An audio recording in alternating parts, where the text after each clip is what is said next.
Hey everybody, welcome back to the It's a Mind Game podcast. My name is Jade, and today I'm so delighted to be welcoming back the wonderful Jacqueline Byrne. No doubt you'll know her voice and you'll know her name, and you'll be familiar with all the incredible offerings she's shared with us in the past. But today she's back to share some wonderful new things. Welcome. Hello, everyone. It's so good to be back, Jade.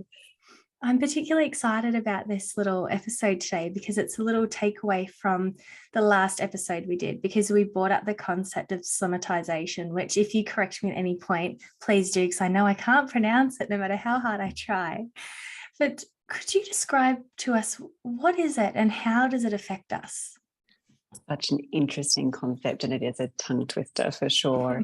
It was one of the very original, older ideas in the development of psychology and psychotherapy, where there was a realization that the language we would use now is that trauma was showing up physiologically in the body. And I find it really fascinating to look from a historical lens at how women's mental health has been spoken about or not spoken about in times of old, where behavior was seen more as a physical ailment. Even the word hysterical, some listeners might be aware, comes from the origins of the word come from the idea that your womb had disembodied itself and was roaming around the body, and that was making your behavior erratic, and that was known as a woman being hysterical. So that was a clinical term that was understood as maybe what we would now see as PMDD or someone having a traumatic response. So there's this origin of issues in mental health being projected as medical, physiological issues first. And because of it taking so long for mental health to be something that could be spoken about openly, and still in many, many situations it's not. In many homes, that's not a welcome conversation or a well-received conversation. People would either consciously, but often unconsciously, rather than say or knowing themselves that they felt something unbearable from a mental health perspective, they might have a migraine, or they might have back pain, or they might feel really faint or unwell. Women having the vapors was another one of those terms. Like if you watch Downton Abbey or any Jane Austen movie, there'll often be a character that has a bit of a turn and needs to lie down with some salts and have a bit of a moment. And it was just seen as kind of women's business. But again, now we could understand that as something much more meaningful. Where somatization shows up now, where I'm particularly curious about it, is within the eating disorder experience, because when we have distorted body image, somatization is a really important framework to hold for how we might be projecting unowned parts of ourself and our experience onto our body. And how people talk about their body, even I feel so disgusting, or I just hate my arms, or I can't stand it when this part touches that part of my body. In a sense, doesn't really qualify the degree of disharmony they're experiencing emotionally for the physiological experience, unless maybe there's a sensory component at play, or there's something in terms of neurodivergency that they're filtering that through. There's got to be an application of meaning that's beyond the situation at hand. So that body part touching that body part stimulates a whole storyline of ideas that are unbearable to that person. And it's the ideas of what that touch means that is what causes such distress. And the meaning we project onto the way bodies look as well. Like something I've looked at with a lot of the clients I've worked with is even unpacking somatization.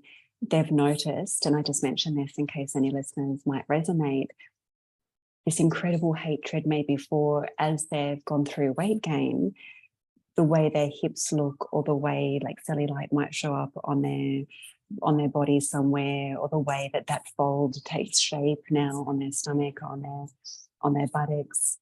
This incredible disgust for that. And as we've unpacked that, we've often realized, or sometimes realized, that's even a memory of their mother's body, and a projection of, this was, if I'm in her body, maybe I will have her life, or I have her limitations, or I really didn't want to be like her, or I didn't want to be trapped or limited in the way she was. And having a very different body was almost a core way of setting a boundary, of creating a different life for myself. And like hugely subconscious. It wasn't like when they thought about weight gain, they thought, oh no, I don't want to look like my mum and then be my mum. That wasn't on the radar at all. But it's an example of where somatization can be so complex, but it really holds that framework for understanding that our body means so much more than the aesthetic, and even so much more than the social idolization and diet culture component of the conversation around body image we often have. Somatization is much more the deeply personal, deeply intergenerational trauma space of where bodies start to have meaning beyond the physiological and beyond the immediately sensory. Thank you for explaining that, for one. I just thought, well, maybe we'll go back, and just for anyone who's trying to sort of comprehend where we started and where we ended, because I know that so many women listening to this episode right now will completely understand that feeling of extreme disgust or despair when those certain things pop up for them, whether it be their thighs touching, whether it be a roll presenting itself, or a pocket of cellulite, or, as you said, the arms suddenly feel different or they look different. There's so many things that resonate for different women. But I guess to articulate where the red flag is when the intense feeling isn't suitable for what's triggered the intense feeling. So I guess disgust is a good example, as if anyone watched Fear Factor, God knows how long ago, those really rotten 100-year-old emu eggs, it looks gross, it smells gross. There's plenty of senses being stimulated to kind of confirm that actually is quite a disgusting thing. But when we apply it to this scenario, when you've got perhaps your thighs touching, when you think about it from a non-emotional perspective, because I understand anyone listening might feel very emotional about this, and I understand that, but if we can take a step back away from that and perhaps see friends or family who might have their thighs that touch, and it's never been a thought, it's purely something that happens, that's sort of the red flag of the somatization, I don't even want to say situation, where it's like absolutely you're feeling this extreme feeling of disgust or despair, but it's not fitting to the symptom that's causing it. And when you look deeper into it, which is where getting help for this process can be really beneficial, because I'd imagine there would be so many blocks because we're protecting ourselves from the story, right? Because otherwise we'd know the story and we wouldn't get to where we end up. So that idea of having someone to hold your hand and kind of talk you through, well, why does it feel this way? How does it feel this way? When did it start? Where did it begin? Who does this, I guess, thought link to? Because I know on a personal level, and then with clients as well, there might be stories where, let's say, the idea of a weight gain takes them back to a time where someone was accusing them of being fat or lazy or incompetent or silly or stupid, or a whole bag of negative things. So now suddenly the idea of gaining the slightest bit of weight, it's not the actual change in the skin or the change in the body part. It's this attachment to the story of, if that is to present itself, you are now this person, and perhaps this person is nothing like anything you resonate with. Like, I can't possibly be seen as lazy or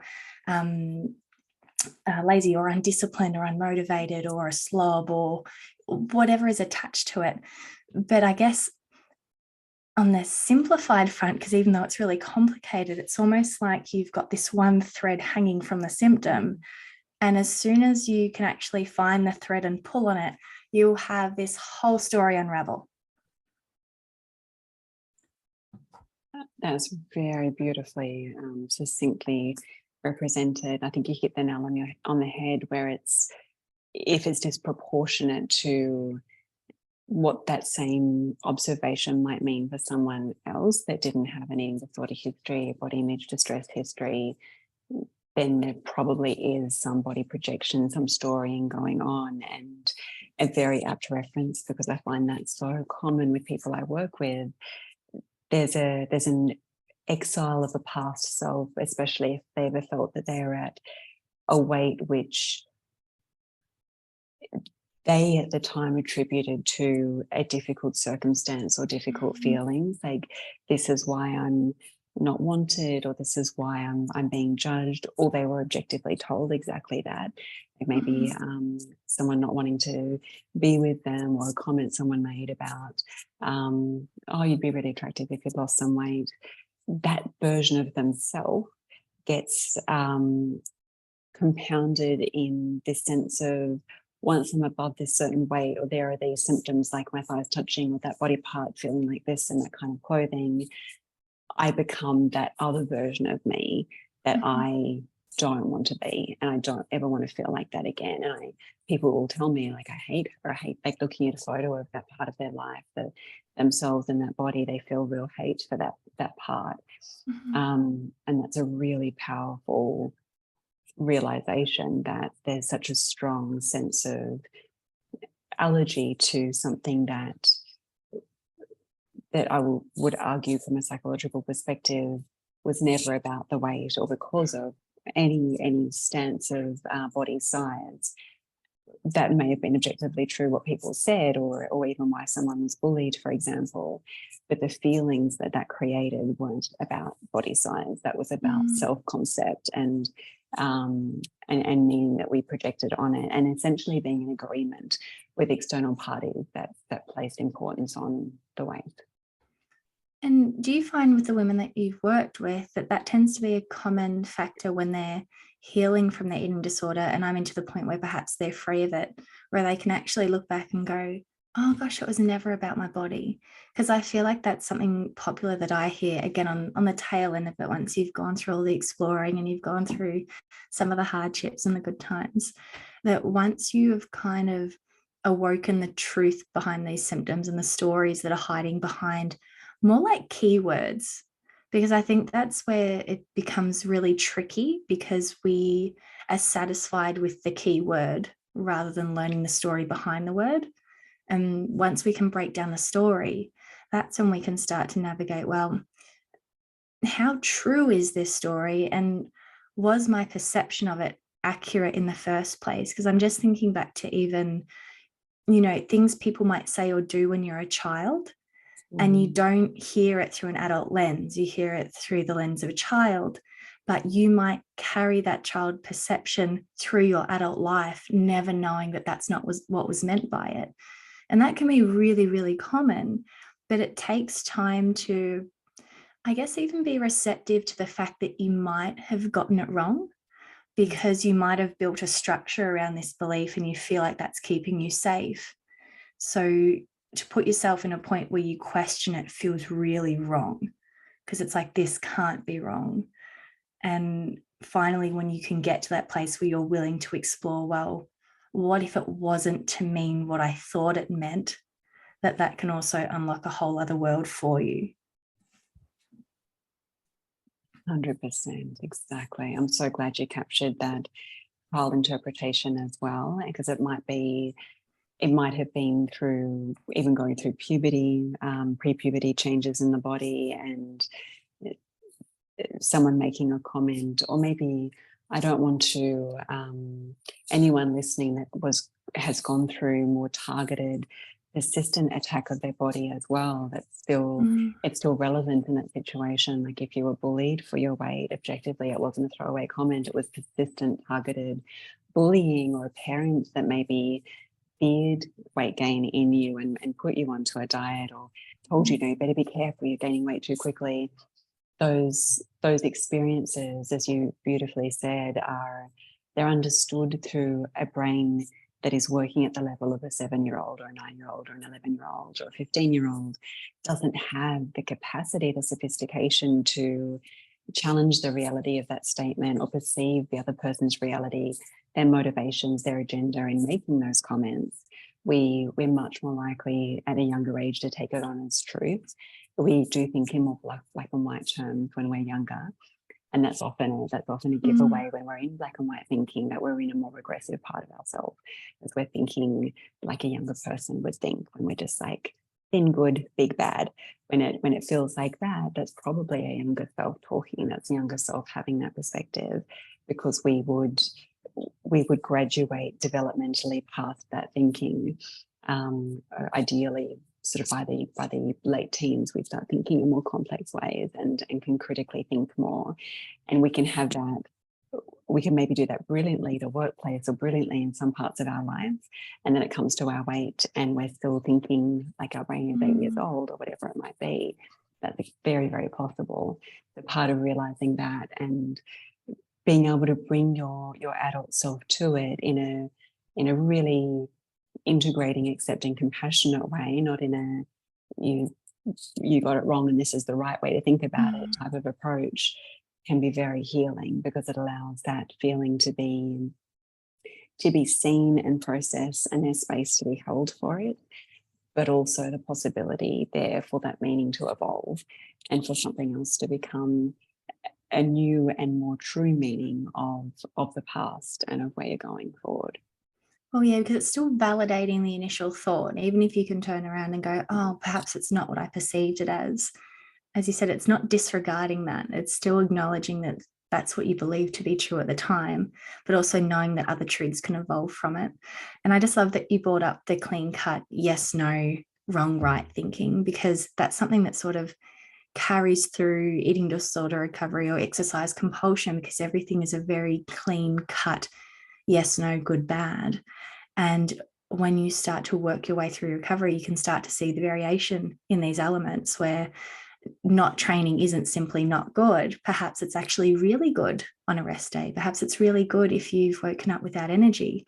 Perhaps it's also really good to go train because you're feeling energetic and you're well fueled. Like there's so many variations to confirm a yes or a no or a good or a bad, but it's definitely not just two columns. It's more like, I guess in my head, I'm seeing more of a mind map. Like you've got a yes and no, but you've got about 15 other little tree branches poking off the sides. And I think sometimes that's when women start to feel more liberated with the process, because there's not anxiety around, well, how can it only be wrong or right? Because everyone's saying this and everyone's saying that. They start to go, well, there's merit to a lot of yeses and there's merit to a lot of no's, but it's now up to me to take the power to choose what part of yes I want or what part of no that I want. Absolutely, Jade. Yeah, that's very well captured. For anyone listening who perhaps is resonating and going, oh my goodness, I think this is me. I think this trigger of a body part or seeing something is making me so upset and perhaps it's not quite right. If they were to perhaps do a journal prompt or just something to kind of welcome in a new perception, is there a journal prompt or something that you would suggest as a beginner's point? That's a great question.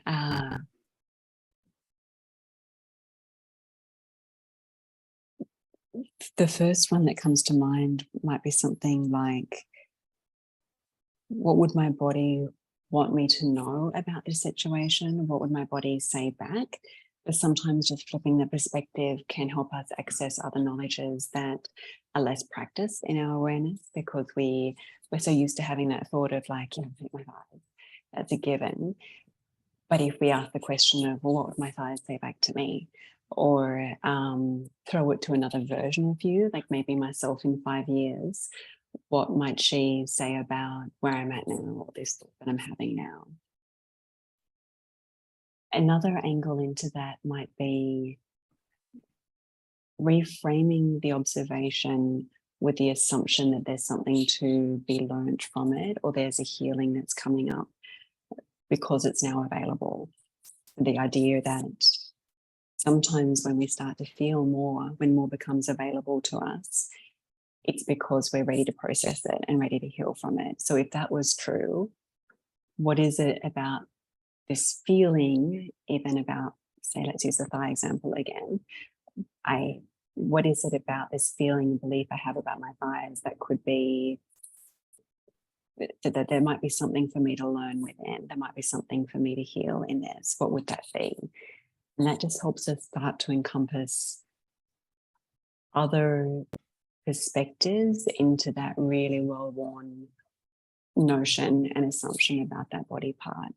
But I do like asking the body to like write back as well, because it helps us connect back into its perspective and really value what it's bringing to the table. There's such a wealth of knowledge in our bodies that if we can learn to access and uphold, can be invaluable in recovery and beyond. That's beautiful. Thank you so much for sharing those with us. And I hope anyone who's listening decides to whip out their journal and pen and paper and have a dive in and see what presents itself, because it can be such a magical experience when you take on a new perspective, or you also start to witness that you've actually got so many of the answers you're searching for. And sometimes, as you said, it's just flipping a dynamic or changing a perspective, and it can just open whole new doors. Jacqueline, as always, our time has gone so quickly. I can't believe we're at an end, but thank you so much for joining us. And could you just remind our listeners where they can find you online? Absolutely. It's such a pleasure to be here. I would love to hear from any of the listeners today. I'd love to hear how you went with that journal prompt. And you can find me at jacqueline@wingsandquill.com, or follow along on Instagram, where I love to share different ideas and offerings that we have at our practice, which is wings_and_quill. Or you can email me directly at jacqueline@wingsandquill.com. Wonderful. Ladies, reach out to Jacqueline. She's absolutely amazing. And for now, Jacqueline, once again, thank you so, so much. And we'll see you in the next one. Thank you so much, Jade. Take care, everyone. Thanks so much for listening. If you could like the podcast or YouTube, subscribe, or leave us a comment, that would be absolutely amazing. I love to hear from you. And I hope to see you in the next one. Bye for now.